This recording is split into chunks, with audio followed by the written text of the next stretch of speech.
Today we're going to talk about Made in Blood.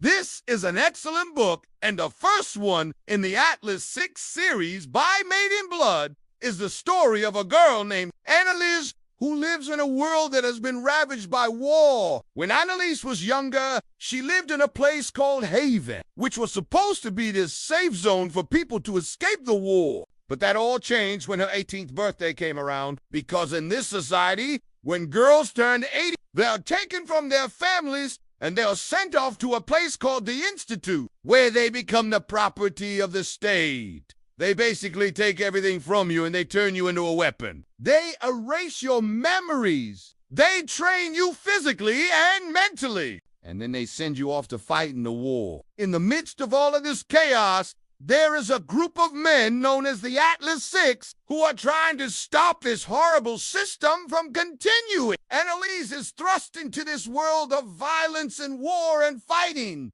but she has a mysterious past that no one knows about. And as the story goes on, we start to uncover more and more of that. I will say, though, this book starts off pretty slow. It takes a while to get into the world, to get into the plot, so it might not be for everyone. The characters in this book are really well developed. We have 7 points of view throughout the entire story. 6 of those characters are part of the Atlas 6. And then the 7th point of view is our protagonist, Annalise. Annalise is a very strong female lead. She doesn't let anyone walk over her, and she stands up for herself and for other people. She also has a lot of trauma throughout the story, and she deals with a lot of mental health issues because of that. So it is really cool to see a strong female character who was able to overcome all of those obstacles and come out on top. Another character that I liked in this book was one of the members of the Atlas 6, and he becomes Annalise's love interest throughout the story.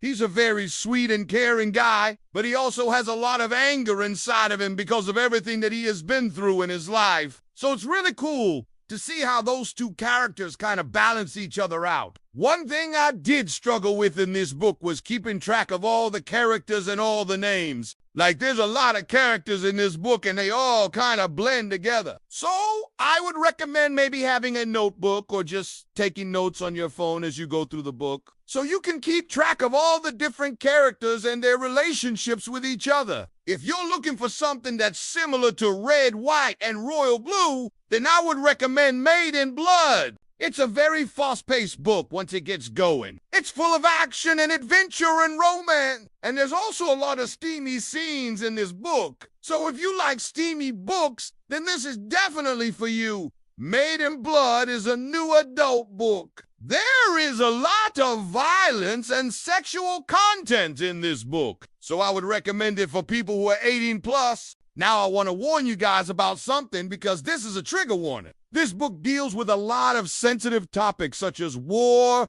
violence, sexual assault, and abuse. So please be careful if you decide to read this book. If you are triggered by any of those things, I would probably avoid this book, because it does deal with it in pretty graphic detail. Overall, I would give Made in Blood 4 out of 5 stars. This is definitely a book that I think a lot of people would enjoy. If you like fast-paced books that are full of action and adventure and romance, then I would definitely recommend Made in Blood.